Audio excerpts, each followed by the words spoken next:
আজ আমরা হাবড়ার এমন একটা লস্যির দোকানে চলে এসেছি যেখানে 20 টাকায় পাওয়া যাচ্ছে গাঢ় দই লস্যি, 30 টাকায় পাওয়া যাচ্ছে বিভিন্ন ভেরিয়েন্টের মজিতো, এ বাদেও কিন্তু কেসার লস্যি পাওয়া যাচ্ছে। কত দামে? মাত্র 40 টাকা। এটা হাবড়া মাত্র একদম 40 টাকায় হাবড়ায় একদম প্রথম। মানে কিভাবে এত কম দামে দেওয়া পসিবল হচ্ছে দাদার কাছ থেকে তো শুনবোই। আর এই দেখো লস্যির কাউন্টারে এত রকমের আইটেম পাওয়া যাচ্ছে, তার কিন্তু রেট চার্ট রয়েছে এখানে। তো দাদা বলো কেমন আছো? এই তো দাদা ভালো আছি। গরমের মধ্যে ঠান্ডার একটা সন্ধান দিতে চলেছি, মানে কি কি থাকছে একটু বলে দাও দর্শক। আমার এখানে তোমরা পেয়ে যাবে লস্যি, যেটা নর্মাল লস্যি, যেটা নর্মাল সেটাই স্পেশাল, মানে গাঢ় গাঢ়, দই। হ্যাঁ। একটু দেখাও না।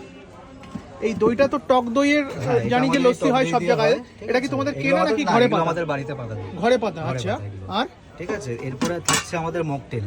মকটেল থাকছে সব ফ্লেভার। এখানে তো 4 রকমের ফ্লেভার রয়েছে। মোট কত রকমের ফ্লেভার হয় মকটেল? আমার এখানে মোটামুটি